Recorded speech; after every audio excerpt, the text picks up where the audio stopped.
Welcome to the Practical Ascension podcast. I'm your host and soul alchemist, Tracy Goody. Stay with me for practical guidance and flow for your modern life through this time of ascension. Top 5 business lessons I've learned and how to move forward powerfully in 2020. So in 2018 and 2019, there was a lot of business lessons for most of us on the spiritual path, and it can sometimes feel like we're going in circles. For myself personally, and for most of the business owners I am speaking to at least, trying all the things, coming back to the same outcomes, a loop of growth and lessons that we're so done with. So if we're really paying attention, and if you're doing your inner work, you might have noticed that these circles that you're going around in are more like spirals. Your vibration is raising, and your purpose is getting more clear, and your power is expanding. So even if you're noticing these repetitive lessons still come up, pay attention to how you're actually reacting to them now. Have you noticed that maybe an issue that knocked you down a month ago, or knocked you down for maybe a full month a year ago, now whenever that issue comes back up, you get it dealt with in a day or an hour or 15 minutes? If so, what you're doing is spiraling through the lessons. Just because it's come back around doesn't mean that you didn't clear it enough the first time. It just means that you're invited to your next level of mastery. So that's what this is all about with these business lessons, these personal lessons it's about mastery. It's about stepping into more of your potential, more of your power. And it's like this guide map that leads you there. So if you're in a chaotic time right now, it is okay. You haven't lost your way. And in fact, you're exactly on your way. So today I'm going to share with you my top 5 lessons that I've learned in my business in the last few years and that continue to come back around for me and increase my mastery. So much fun.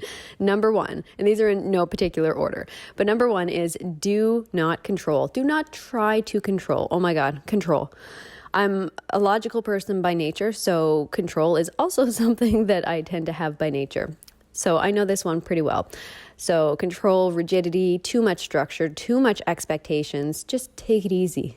If you want your business to feel easy, fun, and like you are really serving at your highest level, then the first thing you need to do is ask, how am I trying to control? How am I trying to make things harder than they need to be, or how am I overthinking? How are you overly focused and connected to the outcome of your projects and launches? If we want ease, we must embody ease. We must embody trust and consistently let go of beliefs that contradict this.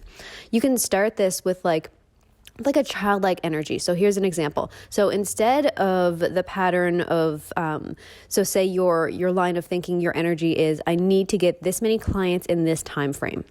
That's coming from a place of control and fear-based energy. So switching it up with this childlike energy into, wouldn't it be amazing if I got this many clients in this time frame, or something even better that I haven't thought of yet? That would be so fun and amazing, and I'm already excited and grateful.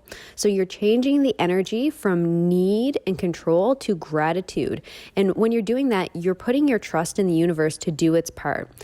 You're stepping into your co-creator role instead of like being this like really controlling energy that's actually just creating resistance. You're stepping into your powerful co-creator role. And it's you saying, okay, I'm cool with letting go of control, which does not mean you're not taking any action. And I trust that everything is always working out in my favor. So lesson number 1, control. Lesson number 2, and this is what led me to develop my coaching method. So this is the Ascension Alchemy method. This is actually one of the lessons. So you need all 3. So my method for coaching and for teaching and training is called the Ascension Alchemy method. And in this method, we start with energetics, looking at the energetics of what you are focused on in your business, what subtle energies are present, and is it supportive of you and where you want to go. Then we look at mindset. Do you actually believe that you can achieve what you want to? Do you believe you are worthy of it? And then finally, we move on to practical action. What one focused action step can you take right now? When you consider your energy, your mindset, and your practical action combined, you get this really crystal clear picture of how to move deeper into the business of your dreams, or how to move into the business of your dreams if you haven't quite landed yet. Doing all the energy work without the mindset and the practical action, however good it feels, is not going to equal sustainable business growth or success.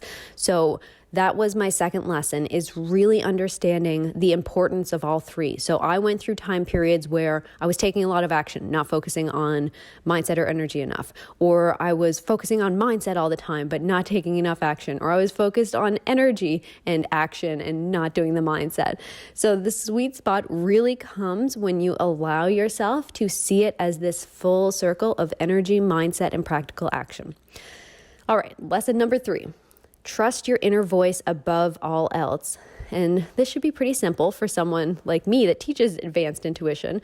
But no, I still get these very creative reminders from the universe that trusting your intuition is always, always, always the best path.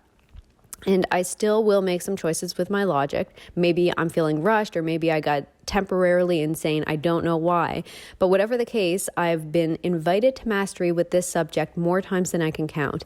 Now, this doesn't mean don't use your logic or strategy. It simply means start with the intuitive nudges. Once you clearly hear your nudges, then you apply your strategy, and then you have a really powerful combination. When you're feeling lost is a good example of this. That's when you kind of want to search outside of yourself for the answers. And that is, in fact, the exact right time to go quiet, to go within, to see what you have been ignoring. It always leads to a more aligned path. And more often than not, we're creating something totally new. Many of us are creating kind of a new business that maybe has never been created before, carving this new path. So sometimes the answers are only within. That's the only place that you can find the most powerful answers, because you're doing something that is completely unique and new to you. This applies to everything from marketing, accepting clients, creating offers, accepting partnerships, and everything in between. Trust your inner voice above all else. So powerful. All right, lesson number 4. Knowing that the challenging times always pass. So with each level in business comes a new challenge. And I'm not saying this to be like pessimistic, but instead, it's an invitation to mastery, which I laugh about now, because going through the challenging times when it feels heavy, it's always nice to have a laugh in the middle of it. Even if you're feeling the heavy emotions, you're crying, you're feeling lost, all that stuff that does tend to come up. If you can kind of just laugh about it and be like, this is my invitation to mastery, I'm so grateful for this, thank you, then it just kind of makes it a little bit lighter and makes it easier to move through. So with each level that you're moving through in your business, you get to uncover new mindset beliefs, new energetic patterns, and you have to upgrade the way you feel and think about yourself and your business and your life. And these times they're going to come when you're in business. It's just a part of it. To avoid them is to avoid your own growth and to go around in circles instead of spirals. So to face them head on and feel it as soon as you can bring yourself to do that, and to help you, that's going to help you move through it quickly and get out of the chaos and heavy energy and back into the flow of why your business is amazing. And they really will pass, and you're going to be better for it. It's just part of the adventure. And generally, whenever these more chaotic, challenging times happen, they precede a miraculous time of growth. There's always something really amazing on the other side if you just allow yourself to feel it and to move through it. And I know oftentimes I've been faced with challenges where I don't want to go in and deal with the mindset issues or the energy issues of it. So I will start off in a journal. I'll generally start off in a journal or in a meditation or something like that. But the first thing that goes through my mind and the first thing that gets written down on paper is, I don't want to deal with this. I don't want to deal with this. I don't want to deal with this. I let that part of my energy come up and be expressed so that then I can actually go in and deal with it. So if you don't want to deal with it, totally normal, but find a way to get in there and do it anyway, because it's just going to speed up the process of the challenge. Okay, number 5, the 5th and final lesson.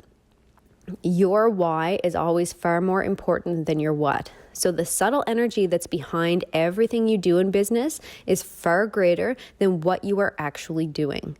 So for example, if you put out an offer with the energy of control, needing to get a certain outcome, chances are that offer's not going to fly that well. Chances are that you are putting out that offer from a place of fear that you won't get the clients or the money, or that you will fail in some other way. This is so normal, right?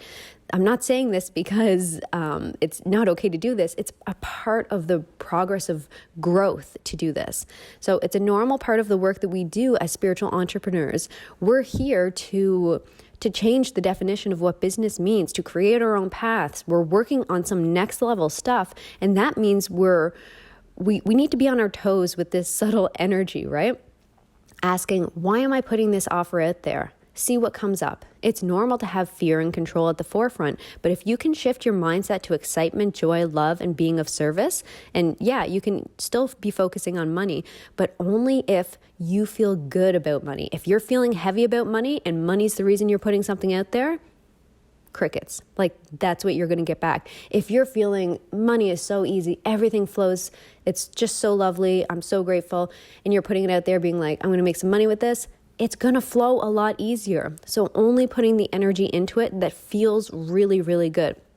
Position your why so that it feels amazing when you take action in your business, and you're going to see far greater results. You're attracting what you are. It's that simple. All right, so moving powerfully forward in 2020, it's so wide open for you. What lessons have been coming up for you? Are you applying the wisdom of the lessons that you've learned, or are you sweeping them under the rug? So pay attention to your subtle energies, and if you're trusting both in yourself and in the universe. And if things are still feeling pretty sticky for you, then I invite you to check out my Practical Ascension Business Accelerator. I'll put the link in the show notes below to see if it feels like a good fit to get your momentum going and set the tone for a incredibly powerful year of growth in 2020. All right, thank you so much for joining me today.